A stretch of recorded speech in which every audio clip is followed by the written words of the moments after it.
Insiders! Sejam muito bem-vindos ao InsiderCast Talk Show. A grande maioria dos profissionais bem-sucedidos sabe controlar as próprias emoções. Na outra ponta, o desempenho é o oposto. Além do sucesso profissional, se buscamos num mundo corporativo mais humano, o desenvolvimento dessa habilidade é fundamental. Por isso, nesse episódio do InsiderCast Talk Show, sim, o seu talk show do mundo corporativo, a gente vai mostrar o que é inteligência emocional e trazer algumas dicas práticas para você desenvolver e aplicar essa técnica desde já. Hoje a gente recebe um convidado internacional com um sotaque português da terrinha. Ele é o Paulo Moreira, autor do best-seller Inteligência Emocional, uma abordagem prática e gerir emoções. O Paulo também é consultor e formador no tema. Paulo, seja muito bem-vindo ao InsiderCast. Olá, Bárbara, muito obrigado pelo convite, é uma honra estar aqui convosco. Já assisti a alguns episódios, tiveram aqui alguns convidados que eu gosto muito, aqui portugueses, tiveram o Samuel, tiveram o Adelino, tiveram o Ricardo Peixe, por isso parabéns pelo vosso trabalho, é um prazer estar aqui. Poxa, é um prazer nosso aqui te receber também, Paulo. E para começar, eu já tenho uma pergunta. O que é inteligência emocional e em algum momento ela já prejudicou o seu crescimento profissional? Eh, então, começando pela primeira, há várias definições, mas podemos utilizar uma das definições mais conhecidas que foi dada por Daniel Goleman, que foi a pessoa que impulsionou este conceito. Ele define a inteligência emocional como a capacidade de nós reconhecermos, entendermos e gerirmos as nossas emoções. Então, primeiro reconhecer aquilo que estamos a sentir, entender de onde é que vem esta emoção e o que é que esta emoção pode causar, ok? O impacto que esta emoção pode ter e gerir essa emoção. Por exemplo, se eu estiver irritado numa situação, por exemplo, eu estou irritado no trabalho, chego a casa, se calhar entender que esta irritação vai ter um impacto negativo, não é? E nós tipicamente chateamos com coisas que não iríamos chatear se não estivéssemos irritados. Então é entender esse processo e gerir. Se nós considerarmos que devemos gerir. E gerir as emoções pode ser aumentar a nossa intensidade da emoção, positiva ou negativa, diminuir ou alterar. Ok? Então, reconhecer, entender e gerir as nossas emoções, bem como reconhecer, entender e influenciar as emoções das outras pessoas. E aqui o influenciar tem a conotação positiva, ou seja, existe manipular, não é? Manipular é eu quero que a pessoa faça algo apenas para mim, para proveito próprio, e a pessoa pode se borrifar, não é? Não sei se usa essa expressão, ou seja, eu não quero saber do impacto na pessoa, só penso em mim, e influenciar é algo positivo para mim e para a pessoa. Por exemplo, um professor influencia um aluno, um bom líder influencia a pessoa que é liderada, não é? Então esta é a definição, reconhecer, entender e gerir as minhas, reconhecer, entender e influenciar as emoções das outras pessoas. Quanto à segunda questão, não. A inteligência emocional para mim mudou a minha vida. Eu trabalhava, a minha área agora é psicologia, ou seja, formei-me em psicologia, mas inicialmente era gestão. Trabalhei numa empresa multinacional e quando comecei a conhecer esta área, apaixonei-me e apliquei em mim, para mim, e comecei a ter grandes resultados na minha vida. E a minha vida mudou e agora dedico-me a isto já há muitos anos, já tenho a minha empresa de formação. Ahm, por isso, não vejo assim um lado negativo. O que eu, o que eu acho que por vezes as pessoas fazem confusão é entre inteligência emocional e outras coisas. Por exemplo, há mitos sobre este conceito. Há pessoas que acham que termos uma elevada inteligência emocional deixa-nos bonzinhos demais. E as pessoas fazem o que quiser de nós. Isso não é ter elevada inteligência emocional.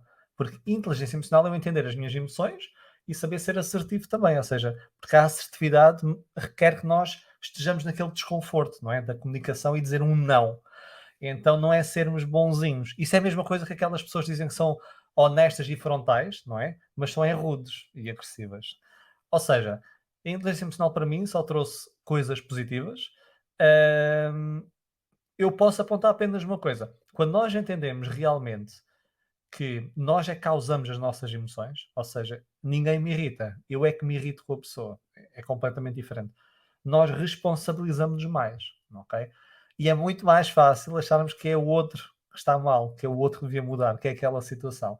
Eu acho que é ganhar um maior entendimento sobre estes conceitos dá-nos maior responsabilidade, mas por vezes é chato, não é? Nós gostaríamos mais que fosse outra pessoa e aí tínhamos um alvo a abater, tínhamos um inimigo e nós temos que entender que por vezes o inimigo está cá dentro. Por isso, é a única. coisa que eu poderia apontar de mais negativo da inteligência emocional na minha vida. Como diria uma música de uma cantora muito famosa chamada Lady Gaga, "My biggest enemy is me", né, o meu pior inimigo sou eu, É né. isso mesmo, é isso mesmo. E há um Então, provérbio africano que diz: se não tivermos inimigo interior, o inimigo exterior não nos fará nenhum mal. É um pouco inclusive por aí. tem um outro ditado, né, Paulo, antes da gente chamar os Vou nossos trocar ideias. outros companheiros aqui, porque senão eu vou engatar um ditado atrás do outro aqui. A gente é feito de todas as várias pedras. Se a gente tira a pedra dos nossos defeitos, o nosso castelo rui, né, vem abaixo. Então, Gostei, eles fazem não parte da conhecia. gente, né. Então, mas eu acho que você vai influenciar muito nós 3 aqui e todos os insiders que estiverem acompanhando este episódio, e eu vou chamá-los então aqui para compor a mesa com a gente, Paulo. O primeiro que eu vou chamar é o rei de Santos Adjacências, o pai do Guide Color aqui do Insidercast, que tá meio contundido nesse Guide Color aí, tá faltando uma corzinha, mas consegue ter a mesma vivacidade, o mesmo brilho, mesmo azulado. É ele, Cleiton Lúcio, seja muito bem-vindo ao Insidercast. E aí, pessoal? Oi, Bá, tudo bem? Tô azul igual frio, tô blue hoje, né? Infelizmente aqui estou contundido da minha luz vermelha. Precisamos providenciá-la o mais urgente possível.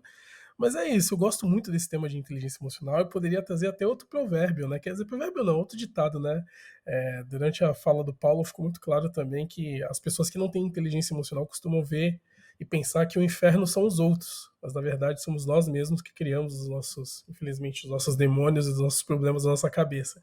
E é aquilo, né? Outro ditado também: pessoas que estão em paz consigo mesmo não procuram briga e guerra com outras pessoas. Então, eu acho que tudo começa na gente, né? E a gente vai aprender bastante hoje aqui. E a gente não tá sozinho, né, Bá? A gente também tem o Fábio Oliveira. E aí, Fábio, como é que tá aí? Muito frio? Opa, As suas Cleiton! bombinhas, como é que estão por aí? Tá frio aqui na terra de Oz. E olha só, né, gente? Já começamos esse episódio com o pé direito, com o Paulo, presença ilustre aqui, internacional. Obrigado, Cleiton. Obrigado, Bá. E me deram uma definição muito legal assim de inteligência emocional. Pediram para comparar com aquele jogo The Sims. Não sei se vocês já jogaram, que é aquele jogo que você consegue manipular o bonequinho. É como se a gente fosse esse bonequinho, a gente ficasse acima desse bonequinho para gerir as emoções desse bonequinho. Então, o que me contaram uma vez que me marcou muito é: se a gente consegue controlar esse bonequinho, a gente também consegue controlar nós mesmos. Mas na prática não é tão fácil assim, e a gente vai aprender muito mais nesse episódio de como a gente pode controlar melhor as nossas emoções.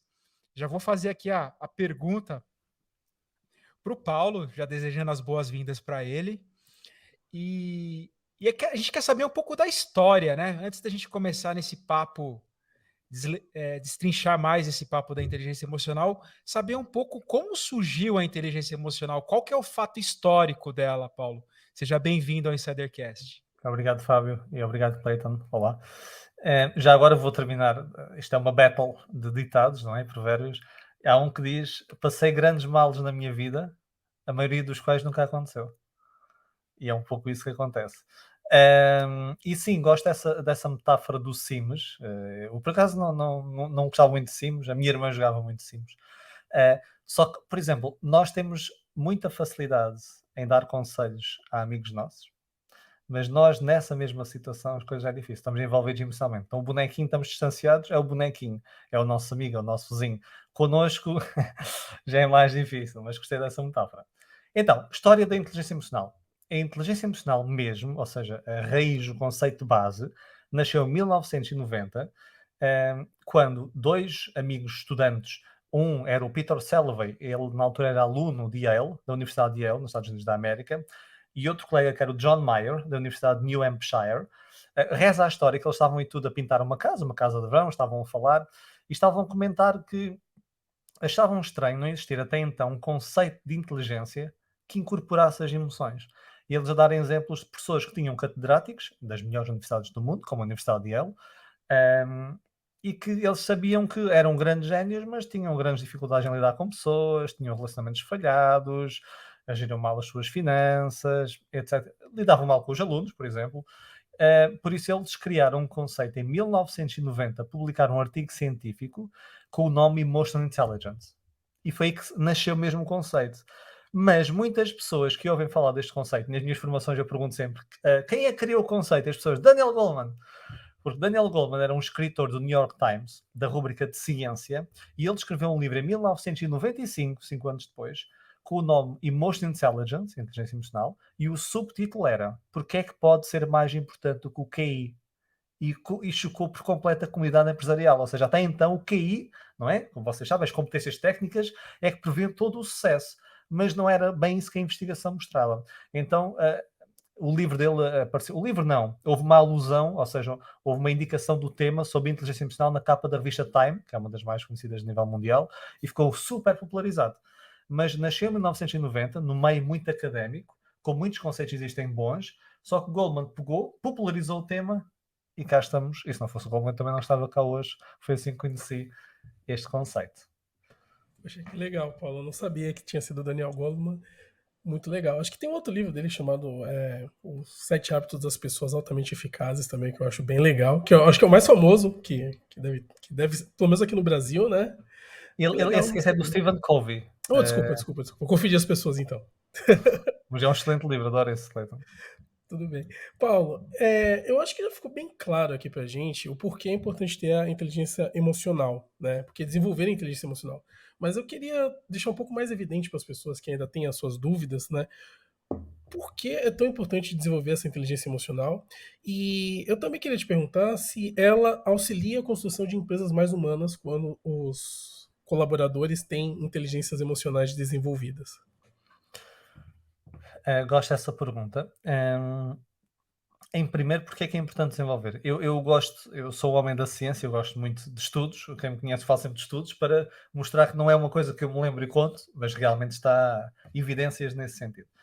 Vou-vos contar um estudo que é um que eu gosto muito, foi conduzido por um professor da Universidade de Yale também, um Marco Brackett, é o nome do professor, e ele pegou, e vou-vos fazer a questão, o que é que vocês acham? Ele pegou em 2 grupos de professores, e a um grupo de professores induziu, gerou um estado emocional positivo, e a outro gerou um estado emocional de tristeza, ok? Alegria e tristeza, 2 grupos de professores.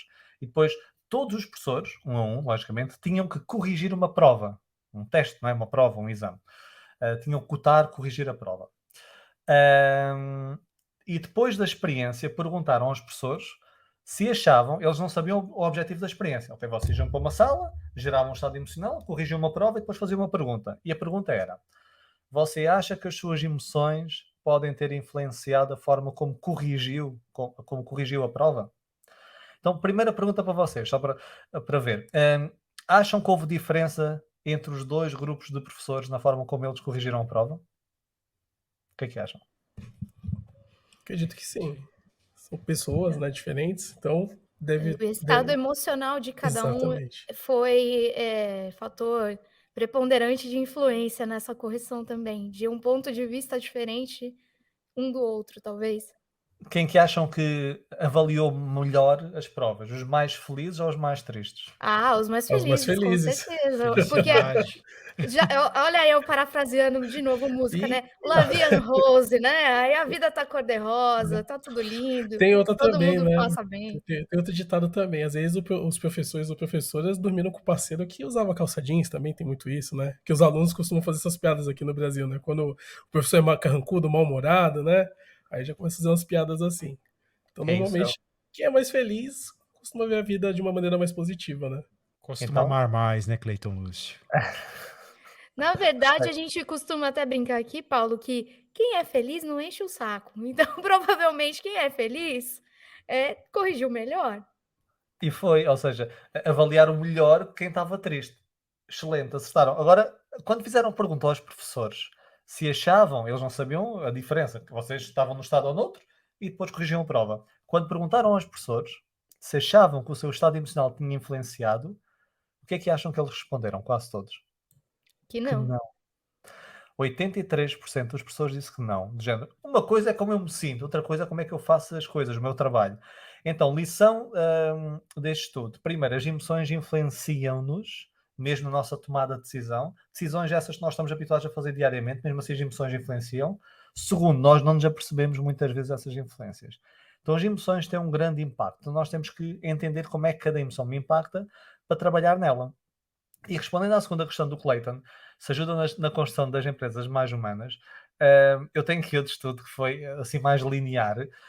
Foi feito um estudo no Instituto Hansel, nos Estados Unidos da América, em que os participantes tinham que fazer uma campanha publicitária de um shampoo. Okay? Tinham que pensar em ideias sobre um shampoo.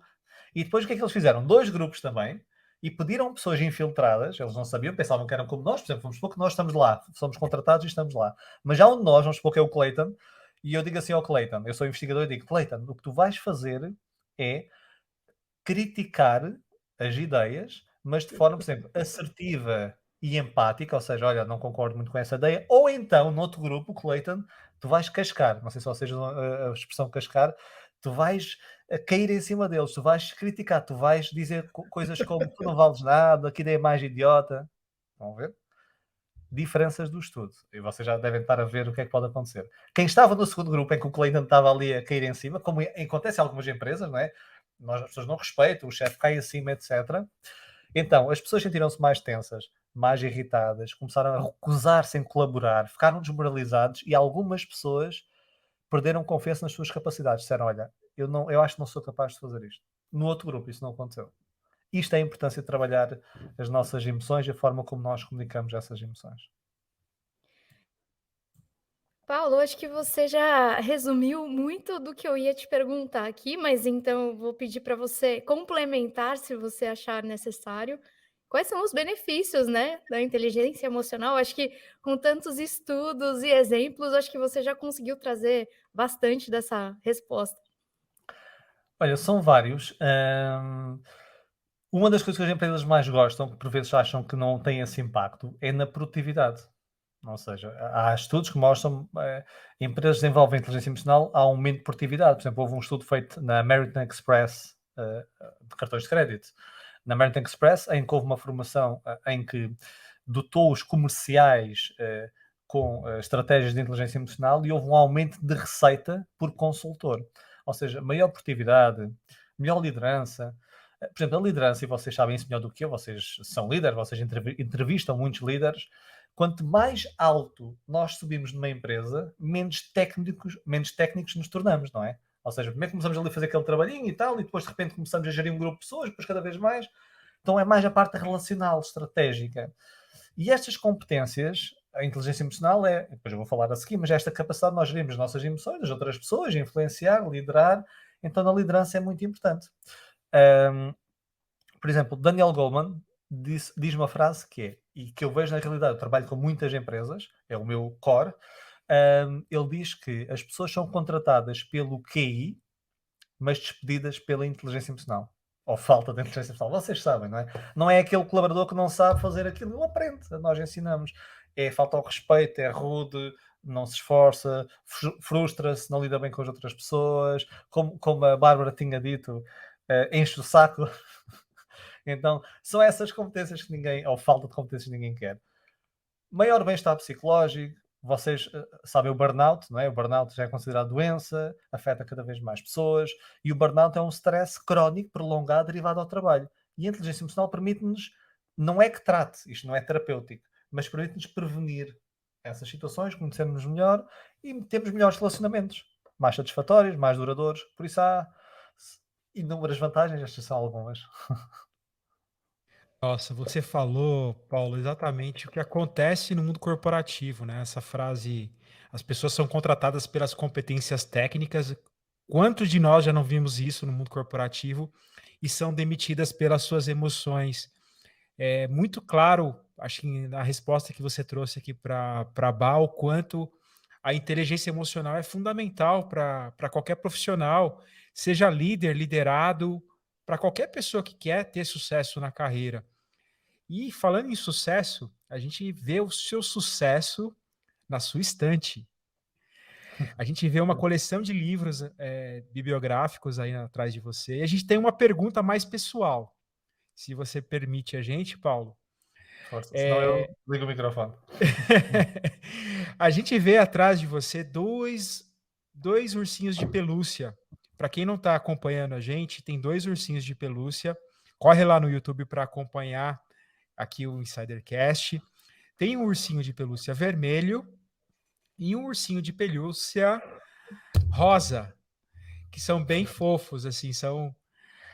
a gente queria saber o significado desses dois ursinhos de pelúcia, se você puder descrever, e por Claro. que eles são importantes aí para o seu cenário, para o seu dia a dia. Olha, gosto muito destes ursinhos de peluche. Custaram mais na alfândega, isto ficou preso na alfândega, não sei se acontece mesmo no Brasil, eu desalfandegar paguei mais do que o preço dos bonecos, que veio dos Estados Unidos da América. Existe um cartoonzinho que vocês podem conhecer, em inglês é Awkward Yeti. Awkward Yeti o Yeti é como se fosse o Homem das Neves, Awkward estranho, não é? Pronto. Awkward Yeti. E eles falam de piadas sobre o coração, sobre o cérebro, sobre vários órgãos do corpo. E há muitas piadas sobre o coração, que é das emoções, ou seja, eles até têm aqui, quem nos ouvir em áudio não conseguem ver isto, mas ele está a segurar uma borboleta, porque ele está sempre atrás das suas ideias loucas e dos sonhos da borboleta, e depois, como estão a ver o cérebro, é aquele que está a ler, tem óculos, é mais racional, mais inteligente, então isto representa as nossas emoções e a nossa razão, digamos assim. E eu até costumo, eu trabalho, a minha área principal é a inteligência emocional, e eu quando faço muitas vezes publicações, etc., eu utilizo muito, meto um coração e um cérebro, a dizer, mentira, meto um cérebro e um coração a dizer inteligência emocional. Então tem duas representações, eu gosto dos bonecos e significa aquilo que eu faço. Que legal, unir o útil ao agradável. Paulo, a gente falou bastante dos benefícios e vantagens da inteligência emocional, mas vamos lá, agora de maneira pouquinho mais objetiva, quais são os pilares da inteligência emocional? Os pilares, ali o cérebro ficou deitado, está cansado. Ele está descansando, Paulo. É hora de arrefecer o cérebro, o pensamento Está aqui, ó, e meditando, será? absorver, ó. Olha, Absorver também conhecimento. mandei vir este. Ah, Diz É, é muito Overthinker. bonitinho. Overthinker, tá. Quais são as categorias, não é? Os pilares. Para não ser aqui teórico sobre isto, que eu gosto da ciência, mas gosto da parte prática, eu posso dizer que existem três grandes correntes mundiais, três grandes visões diferentes. Cada visão define a inteligência emocional com pilares diferentes. Okay? Então vou seguir a linha que segui até agora, já que eu dei a definição da Neil Goldman, e é uma das correntes mais organizacionais das empresas, puramente organizacional, vou dar também os pilares segundo a linha da Neil Goldman. Primeiro pilar, a autoconsciência, que é que apesar de nós entendermos as nossas emoções, reconhecermos. Vocês, isto é super importante, há muitas pessoas que gostam de saltar esta etapa. Eu, por exemplo, às vezes estou a trabalhar com líderes e dizem assim, Paulo, eu não tenho tempo para estar a conhecer-me, etc. Eu quero eu quando passar da cabeça, uma fórmula, uma rolha, não é? Que eu utilizo e fico bem. Claro que há estratégias de contenção, mas se eu não entender porque é que reagi como reagi, vou continuar a reagir dessa forma. Então, eu não consigo controlar aquilo que não compreendo. E é completamente diferente. Eu tenho uma amiga minha que é professora e trabalha com jovens e ela diz-me, Paulo, isto foi uma conversa já há uns 3 ou 4 anos, disse-me, Paulo, hoje em dia os jovens, não sei se no Brasil é assim também, mas ela disse, os jovens só têm duas emoções hoje em dia. Ou estou bué da bem, ou estou bué da mal. Não sei se aí também é assim, não é? Não usou o bué da, a expressão? Bué é muito. Então, ou estou muito bem ou estou muito mal. Mas o Boeda é com. É quase uma. É gíria, não é? Pronto. Então só há essas duas emoções. Nós temos que entender se estamos desiludidos, estamos frustrados, estamos irritados, estamos ansiosos. É completamente diferente da forma como vamos gerir. Então, primeiro, autoconsciência. Segundo, autocontrole. Que apesar de nós gerirmos as nossas emoções, não é que nós consigamos controlar, quase ali que o Fábio tinha dito, do bonequinho do Sims, que lá era mais fácil, eu carregava com o rato para ali e ele ia. Aqui nós podemos carregar com o rato, mas ele não vamos. Por exemplo, vamos supor que vocês estão ansiosos com alguma coisa. Vocês não conseguem desligar a ansiedade a 100%. Ou vocês estão desmotivados. Não há um botão e liga. Não funciona assim, mas podemos aprender a gerir a emoção. O autocontrole é gerir. Então, autoconsciência e autocontrole são competências intrapessoais, cá dentro, para nós, e depois outras duas competências, ou dois pilares. É consciência social. Consciência social é eu aprender a ler as outras pessoas. Por exemplo, olhar aqui para vocês e ver como é que está o Cleiton, a Bárbara, o Fábio, ou seja, como é que vocês possivelmente estão a sentir. No contexto social, sabem aquelas pessoas, não sei se isso acontece, que chegam ao pé de vocês, mesmo assim acima, e nós damos um passo para trás e a pessoa aproxima-se. E ela não percebe que está a invadir o nosso espaço. Consciência social é isto também. Entender como é que eu estou no meu meio e afeta as pessoas. E quarto pilar, relacionamentos interpessoais. Capacidade de ser assertivo, de ser empático, tomar decisões e construir boas relações. Então, autoconsciência, autocontrole, consciência social e relacionamentos interpessoais. 4 pilares. Eu estou tão entretida aqui, prestando tanta atenção no Paulo, que eu até me perdi que eu seria a próxima a perguntar, mas o Paulo falou que ele gosta de coisas práticas. E a minha pergunta é justamente nessa parte prática, Paulo. Queria que você desse para os nossos insiders e para a gente aqui também algumas dicas práticas dessa inteligência emocional para aplicar agora, né? Como você falou, a gente não tem o botãozinho liga e desliga, né? Não é simples, não desliga da tomada e tá tudo bem, e você liga de novo, reinicia. Como é Era que a bom. gente faz na prática? Olha, uma das estratégias, eu sei que esta não é aquela logo prática que eu executo, mas é das melhores. Eu vou dar uma assim, depois uma prática completa. É nós olharmos para as emoções como uma função. Ou seja, há quem olhe como há três formas de ver as emoções, segundo os investigadores. E as pessoas. Há quem olhe para as emoções como alguma coisa que só atrapalha, não é? E, por exemplo, em Portugal havia muito, antigamente, homem que homem não chora, e sentir raiva é feio, não sei se no Brasil também é assim, etc. Então, as emoções são uma coisa má, tens que anular, não podes expressar isto, não podes mostrar. Há uma segunda visão que dizia que as emoções eram boas antes, quando éramos caçadores e recoletores, andávamos lá a caçar animais, não é? Ou seja, o medo, a raiva, a alegria, hoje não servem para nada. E há a terceira visão, que elas servem hoje em dia e são adaptativas. E é essa a grande visão que se defende mais. Posto isso, uma das grandes formas que eu utilizo é cada vez que sinto uma emoção, e isso é uma técnica para mim, entender qual é a função daquela emoção. Ok? Como é que ela me vai impactar? Eu vou-vos dar um exemplo específico dentro do contexto de empresas que vocês mais falam. O que é que acham? E agora é um quiz para vocês. Vocês não sabiam que eu ia fazer perguntas para vocês. Vamos supor que vocês começam a trabalhar com uma empresa. Ok? E a coisa corre mal. Vocês acham qual é a pior destas duas emoções que vocês podem sentir? Desilusão ou arrependimento?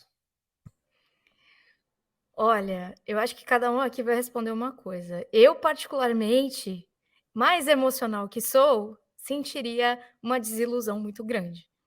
É Não um pior. arrependimento, porque o arrependimento, pelo menos a gente tentou, né. Então, houve uma tentativa de êxito, mas a desilusão é quando a gente coloca a expectativa exacerbada em algo que não depende da gente. Então, quando não é legal, a gente se desilude muito, pelo menos é que eu sou dos seus bonequinhos ali, o que tá segurando a borboletinha. Eu amei os 2 ali, mas acho que eu sou mais o que segura a borboleta. Que legal, Ótimo. é interessante que eu seria ao contrário, arrependimento. Por que arrependimento? Por eu ter feito algum trabalho errado, não ter agido de uma forma correta. Eu acho que a desilusão para mim já passaria mais tranquilo do que o arrependimento, por não ter feito o meu melhor ou feito de uma forma errada alguma coisa. Acho que arrependimento também, mas com outro viés, né?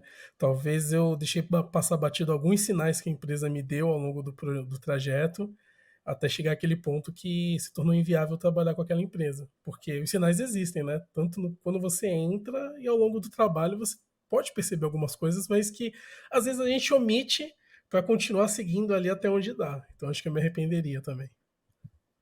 Gostei. Eu gosto E muito você, Paulo? Eu tenho uma resposta mais. Isto está estudado, ou seja, é por isso que isto é interessante e entender, e eu vou responder para não ser aqui na teoria, porque é que isto é importante.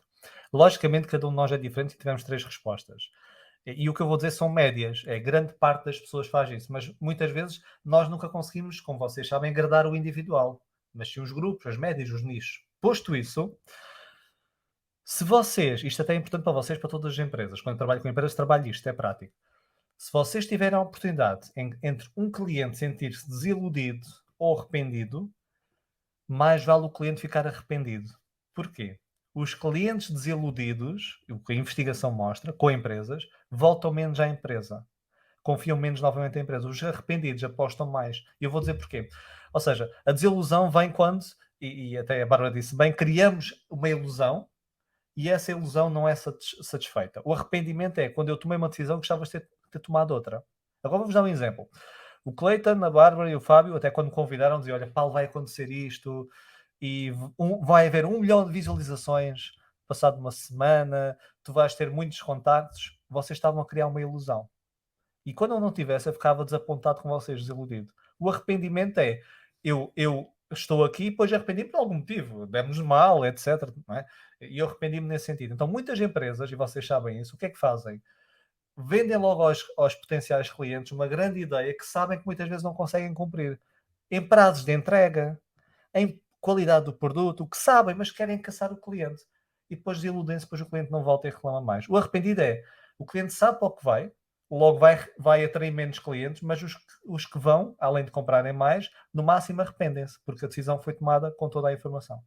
Este é um exemplo de nós, se entendermos as emoções e como é que elas nos conduzem, conseguimos navegar melhor. Ok?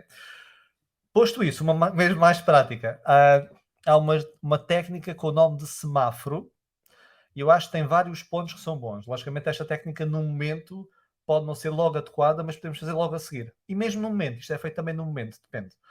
O que é o semáforo? Vamos supor que vocês estão numa situação em que estão a perder o controle emocional. E o que é que fazem? Pensam num semáforo. Dizem assim, semáforo. E pensam mesmo no semáforo, nas luzes, vermelho, amarelo e verde. Primeiro pensam no vermelho. E o vermelho, e pensam desta forma. O vermelho é para, ok? E acalma-te. Porquê que isto é importante? Ou seja, vocês sabem quando nós estamos alterados emocionalmente, por vezes a primeira decisão não é o melhor comportamento. Então é abrandar aquele impulso. Pronto, para. Depois amarelo. E o amarelo, primeiro pensam o seguinte. Diz o problema e como te sentes. Ou seja, identificar o que é que está a acontecer e como se sentem. O que a investigação mostra é que quando nós exprimimos as nossas emoções, alivia, não é? Então, ok, sinto-me assim, está a acontecer isto. Depois, estabelece, é o segundo passo, ok? São passos. Segundo, estabelece uma meta positiva. Ou seja, aconteceu isto, o que é que eu quero que aconteça de positivo? Ou seja, qual é o resultado que eu quero final? E vocês pensam nesse resultado. Podemos fazer isto mentalmente. Há empresas que fazem isto, por exemplo, o líder com o liderado e fazem no papel com o que aconteceu, ok? Então, qual é a meta que nós queremos? E depois, muito importante este passo, adianta-te às consequências. Adianta-te às consequências vamos por que eu acho que, olha, melhor é irmos por aqui, que é a meta positiva. Então, se formos por aqui, o que é que pode acontecer? Pode acontecer isto. Então, se formos por ali, por vezes a nossa primeira ideia não é a melhor, porque estamos ainda alterados emocionalmente. Então, pensar em várias ideias e pensar nas consequências dessa ideia e depois o último passo, que é a luz verde, avança, segue a melhor ideia e avança. Ou seja, este passo, logicamente, não é no momento. Por exemplo, eu não chego a casa, discuto com a minha mulher e grito semáforo, não é? Já tentei, mas não resultou. Mas é mais depois, ou mais uma vez em equipa, eu tenho trabalhado assim, então nós pensarmos num semáforo, as cores ajudam, e depois estes passos, parar, abrandar aquela reação, como é que eu me sinto o problema, o que é que eu quero, adiantar as consequências dessa minha decisão, pensar em vários cenários e escolher a melhor. Ok? É a técnica do semáforo.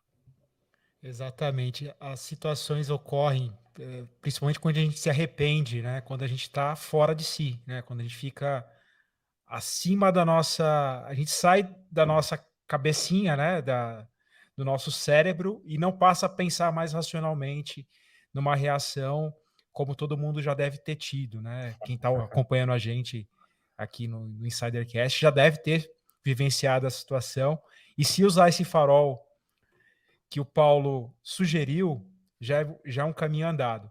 Vou passar a exercitar mais essa sua sugestão, Paulo, porque tem momentos que realmente é desafiador você controlar as emoções. A gente pensa que é fácil, a gente sabe muitas vezes a técnica, É mas isso. na hora da execução não é fácil e é um exercício diário que todos nós precisamos aprender. Paulo, a gente viu que você é um apaixonado pelo tema, você tem um brilho nos olhos, a gente está vendo você aqui no vídeo. Você fala com muita paixão da sua área de atuação. E a gente queria que você falasse um pouquinho também dos desafios de atuar nessa área de inteligência emocional, de mentorar pessoas. E, claro, também falar um pouquinho mais das suas alegrias, né? Você já destrinchou aí o tema, mas seria legal ouvir de você aí como que você, quais são os seus sentimentos com relação à sua área de atuação. Então, desafios. Eu, quando comecei a estar em Portugal, eu queria começar em Portugal, não havia nada. Eu pesquisei sobre o conceito de inteligência emocional, li o livro de Neil Goleman, quis procurar, procurei, não encontrei nada, encontrei um ou outro workshop dentro das universidades, nada, nada. Então tive de tirar tudo lá fora, as certificações no estrangeiro. Então, os grandes desafios têm sido cultivar, ou seja, eu tenho sido um dos pioneiros cá em Portugal neste conceito. Então, cultivar e tentar inovar cada vez mais. É o grande desafio, ou seja, inovar. As pessoas cada vez mais sabem o que é este conceito, não é? Mas ao início poucas sabiam. Por exemplo, eu dava um workshop, vamos supor que estavam 50 pessoas, eu perguntava e inscreviam-se para ir ao workshop de inteligência emocional. Eu perguntava, quem conhece este conceito?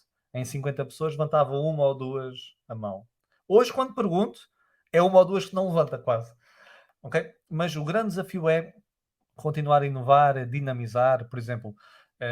E antes de nós começarmos, estavam a falar, também tenho aqui o microfone, não sei quem estava aqui preparado, por exemplo, eu lancei um podcast de inteligência emocional, eu tenho um jogo de cartas de inteligência emocional, eu tenho uma academia de formação sobre inteligência emocional, eu tenho uma certificação em inteligência emocional, cursos intensivos, então eu tento sempre, e há mais ideias a vir, então é tentar inovar e chegar cada vez mais longe, as pessoas a perceberem-se também realmente o que é e o que não é. Porque depois já começa a acontecer, como noutras áreas que vocês sabem, já metem dentro deste conceito coisas que não têm nada a ver. Ok? Então é dinamizar o grande desafio e também mostrar o que é e o que é que não é. Ok? Cada coisa tem o seu lugar. Isto é importante. Alegrias. Eu acho que é como vocês, se calhar, por exemplo, quando ouvem entre vocês os feedbacks das pessoas, não é? Dizer que adoraram o episódio, excelente trabalho. E eu estive a ver alguns episódios, como tinha dito, por isso, e disse excelente trabalho, e considero mesmo, muito profissional. Posso dizer que foi o podcast que fui convidado mais profissional. Ou seja, nem estou a falar do setting aqui, que eu já tinha visto noutros episódios que estava um setting top, mas tudo, a informação que vocês enviaram. Ontem à noite recebi uma SMS a dizer que a programação houve espetacular, né? Por isso parabéns. E eu acho que é esse feedback que nós gostamos de ouvir e o feedback das pessoas particulares a dizerem, Paulo, mudaste a minha vida, a pessoa não tem ideia, ou que estão a adorar isso e que fez toda a diferença, para mim são as grandes alegrias, sem sombra de dúvida. Pronto. E é isso. Legal, a gente agradece também pelo feedback. É sempre bom receber os feedbacks dos convidados. Até quando é um puxão de orelha, porque através do puxão de orelha a gente melhora também aqui, como a Sem gente já dúvida. melhorou bastante ao longo do tempo. Paulo, você falou das suas alegrias como profissional. Eu queria agora fazer uma pergunta que a gente gosta muito aqui, que é as dos desafios, né? Queria saber o seguinte: quais foram os seus maiores desafios pessoais e profissionais? E se você puder, eu queria que você contasse pra gente um desafio que você superou e que te marcou como pessoa e como profissional. Ok. Então, eu acho que eu tive 2 blocos de desafios profissionais. Vou começar por aí. Profissionais foi antes do Covid. Antes, estamos ainda Covid, não é? Não sei como é que é aí, mas isto está e não há. Pronto, está uma confusão. Mas em março de 2020 foi decretado pela Organização Mundial de Saúde o Covid com pandemia, como nós sabemos. E eu até então só funcionava no mundo presencial. E só tinha 2 produtos, um workshop e um curso de 2 dias, mais nada. Aberto ao público, tinha às empresas. Só presencial. E diziam, Paulo, vai para o online. E eu não. Estava ali muito na minha zona segura, não é? Ali dominava aquilo que gostava, gosto muito de pessoas presencialmente. Não queria estar a olhar para a câmara como estou aqui, mas aqui estou-vos a ver. Então, o meu grande desafio aí que eu notava, eu estava ano após ano a fazer o mesmo. Estava a crescer, mas não estava a inovar. Então, esse era o meu grande desafio. O Covid, posso dizer, eu sei que para muitas pessoas, eu não conheço a vossa história, se calhar vocês têm até familiares, pronto, também tive amigos que infelizmente o Covid afetou mesmo, mas para mim, em termos profissionais, foi o melhor que aconteceu. Porque quando veio o Covid, eu primeiro, e vou ser sincero aqui, hum, eu quis utilizar o truque da tartaruga. A tartaruga que é enfiar-se na carapaça. Eu pensei assim, nós não sabíamos o que é que isto ia acontecer ao quanto tempo. Então eu cheguei em março, comecei a ter cancelamentos de tudo, fiquei sem agenda, nada. Vocês também, se calhar, se trabalhavam no presencial foi a mesma coisa, não tinha nada. E pensei, isto passa, isto é um mês ou dois. E fiquei um mês em tartaruga. E depois pensei, e foi mais a minha mulher a puxar-me as orelhas, aposta no online, etc. Então mudei por completo o paradigma. Então o grande desafio antes era inovar. E agora o desafio não é parar de inovar, mas é tentar estruturar mais as ideias, que agora tenho mil e uma ideias, como estava a dizer, o jogo, e vem mais jogos, e vem mais coisas. Então agora o ano passado nunca produzi tanto na minha vida. Então o grande desafio agora profissional eu sou muito workaholic, isso também se cola com a vida pessoal, também é um desafio. Então é tentar travar-me um pouco com as ideias todas e estruturar mais. Ok? É haver mais estrutura. Eu acho que preciso disso. Pronto. A nível pessoal, foi um desafio muito recente. Fui pai há 4 meses, a 25 de janeiro, do Pedro. E é isso. E vocês sabem, sendo pais ou não, não sei, mas. E tem 4 meses, ou seja, ainda não sei nada. Mas já a pessoa, ok, é o desafio de conciliar tudo. Se eu sou workaholic, estão a ver. Porque eu sou um pai que quer estar presente. Eu estou em casa, trabalho muito em casa, agora online, então estou sempre com ele. Praticamente, então faço ainda menos, mas tento fazer. Então é conciliar tudo e pronto, e ser um modelo, incutir bons valores, deixá-lo ser quem ele é, ser feliz, que seja uma criança, como nós sabemos, né? Que seja empática, seja curiosa, respeite as outras pessoas, seja confiante à mesma e que seja quem ela quer ser, não é? Estou a dizer isto, mas ela tem que ser ela. Não projetar nela, muitos fazem isso, não é? Pronto, então o meu desafio pessoal agora, ser pai, sem sombra de dúvida. Olha, só tenho uma coisa para dizer antes de dizer que eu sou a portadora de más notícias hoje. Que episódio, senhores! Que episódio mais que especial. Paulo, foi um Obrigado. presente te conhecer. Realmente me perdi aqui na hora da pauta, porque eu realmente estava prestando muita atenção em tudo que você estava trazendo. Uma delícia ouvir você falar com essa paixão que você tem pelo tema, pelo conhecimento que você tem. A gente vive nesse eterno duelo entre razão e emoção, e você conseguiu trazer esse tema de uma maneira muito leve, muito didática, mas muito gostosa de ouvir. Eu estou dizendo que eu sou a portadora de mais notícias, porque, infelizmente, chegamos no final do episódio. Então, eu Mas queria como assim? pedir aquele momento, por favor, Como senhores, um, dois, assim? três e.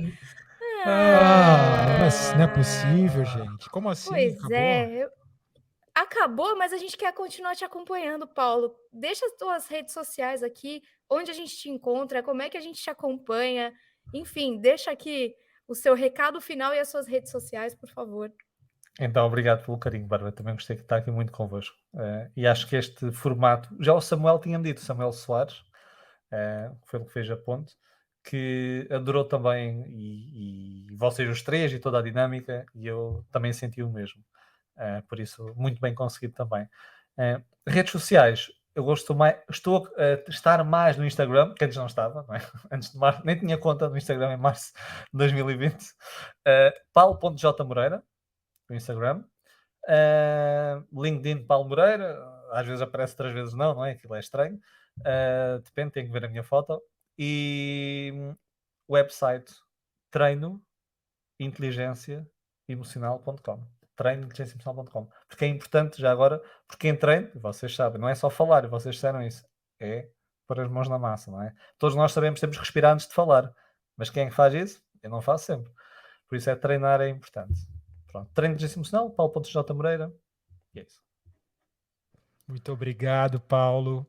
E o pai do Pedro deu um show aqui hoje no Insidercast. A gente ficou muito contente aqui com a presença dele, pelo conteúdo que ele passou, pela emoção, pela paixão que ele tem pelo tema. E o grande insight que eu tive aqui, eu queria falar sobre o pilar da automotivação da inteligência emocional, quanto ela é importante. Porque todos os dias na nossa vida, a gente passa por vários altos e baixos, tanto na nossa vida pessoal e profissional. Um resultado positivo no trabalho, ele pode ser imediatamente seguido por um momento de frustração, de grande frustração.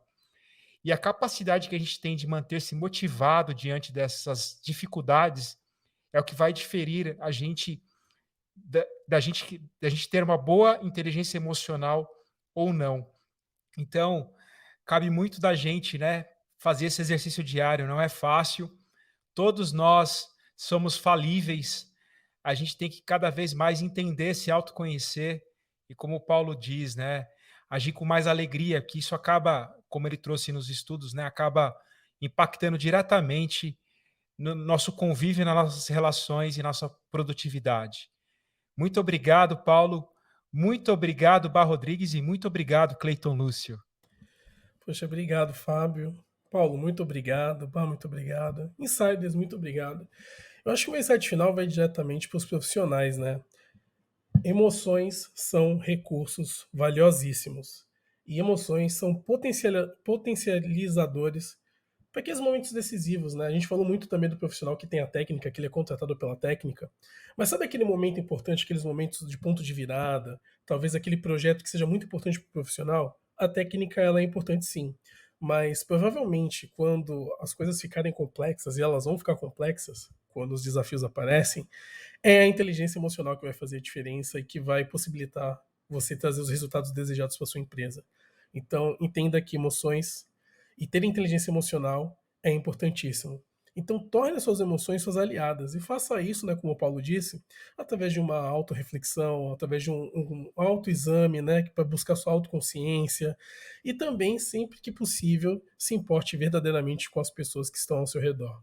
Se você fizer isso, e também, se você assistir esse episódio de novo, tomar nota e seguir as coisas que nós dissemos aqui durante o episódio, provavelmente você se tornará uma pessoa muito mais consciente e presente no momento presente. E fazendo isso, inevitavelmente você terá um desempenho acima da média. Então, muito obrigado, Paulo. E Bá, é com você.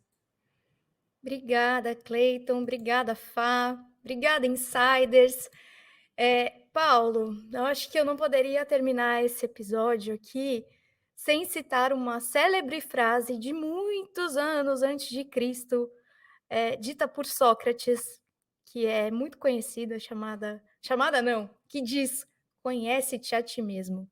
Eu acho que tudo que a gente falou aqui passa pelo autoconhecimento. Como o Paulo até deu o exemplo aqui do semáforo, né?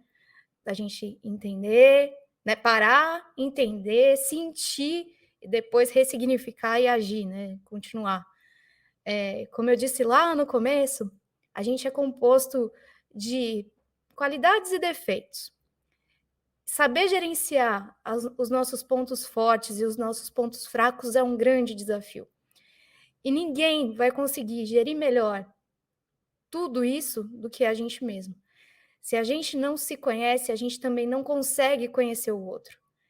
É um exercício diário e constante, muito profundo, muitas vezes muito dolorido, que não é do dia para a noite, é um processo. Então, é uma eterna briga, como eu também disse ao longo do episódio, entre razão e emoção, cérebro e coração. Até no exercício proposto pelo Paulo, a gente viu o quanto a gente é diferente aqui, né? Na entrevista, entre nós três aqui que estávamos conduzindo o papo, e quanto você que está ouvindo a gente também é diferente da gente. Quem é você? Você é a pessoa mais racional? Mais emocional? Não importa, desde que você se conheça e aceite quem você é e saiba lidar com inteligência sobre as suas emoções. Você pode ser mais frio, pode ser mais quente, pode ter a borboleta voando, pode ter o óculos ali, ficar lendo o dia inteiro e atrás de conhecimento. O que importa mesmo é se conhecer. Eu acho que é um pouco de tudo isso, desse episódio incrível com o Paulo. Queria muito agradecer ao Samuel da Sansis, que indicou o Paulo aqui para gente, um conterrâneo do Paulo, lá de Portugal, da nossa pátria irmã, Então, queria deixar esse agradecimento, assim como para vocês, insiders. Obrigada por estarem com a gente aqui em mais um episódio. Queria deixar um recado final também. Se você quer humanizar a sua empresa ou ter uma marca própria de comunicação humanizada, que pense com carinho, realmente, carinho, empatia, respeito e, acima de tudo, essa humanização que eu falei, entre em contato com a gente no contato@insidercast.com.br. Assim também, se você tiver uma dúvida, sugestão ou crítica aqui para a gente, contato@insidercast.com.br. Queria muito agradecer vocês mais uma vez pela audiência e a gente se encontra no próximo Insidercast. E siga a gente nas redes sociais, @InsiderCast no LinkedIn, no Instagram e no YouTube. A gente se encontra no próximo Insidercast.